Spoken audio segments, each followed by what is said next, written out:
Hi, this is a Technology Ridecast. I'm Marc Farley, and our special guest this afternoon is Tom Petrocelli. How you doing, Tom? I'm doing great. You said something to me the other day, Tom, that I thought was really interesting, and that was that you thought that the freemium business model for software was dead. It's definitely on life support right now. The big problem has always been the same, which is the conversion rates are like 1 or 1.5%. You're carrying all these people who are getting this free software. Meanwhile, you're only getting a tiny portion of pay for it.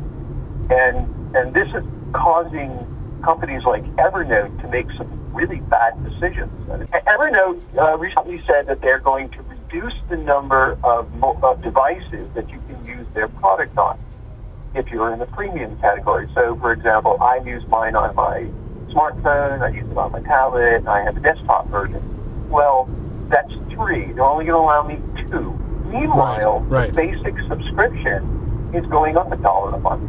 So they're raising their prices and offering less service. The free versions, right, are 0. And then they want $4 a month or $5 a month, and some of these guys want $10 a month.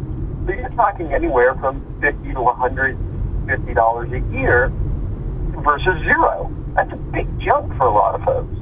Right. If they just asked everybody for $1 a year, they would make millions of dollars a year. Is there market analysis, though, Tom, to back that up?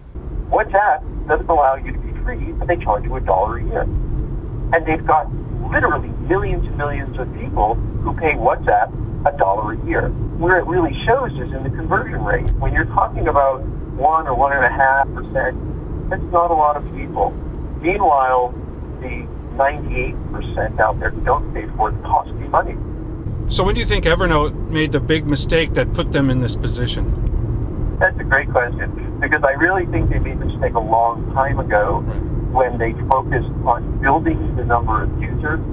I saw that happen a lot about 10 years ago. All they ever talked about was growth in the user base. All they did was talk about how great their software is, how they were disrupting the big guys, and there was very little talk about how they were going to turn that into money. Their current actions show that they don't have any clue as to what to do. I want to be fair to the management team at Evernote, right? And in all these startups with venture funding, it's not always your decision about what the business model is going to be or what the goal is going to be.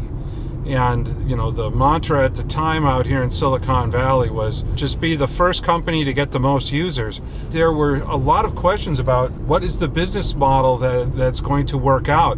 And, you know, if you ask that question to the right people, you would get the answer that said, you moron, it doesn't matter. And it's really interesting to see that now, you know, years later, in fact, those questions were right. What they were doing, though, Mark, was confusing software companies with media companies. So what's Facebook really? Facebook is a media company. Yes. It publishes your stuff and it publishes other people's stuff. And it throws advertising in amongst that stuff. They make money through advertising, which is the traditional way media companies operate. They're not a software company. They're not.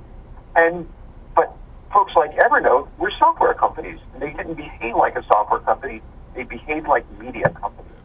Tom, great having you on. Really interesting insights about the software business. Hope to have you on again soon. Yeah, this was fun.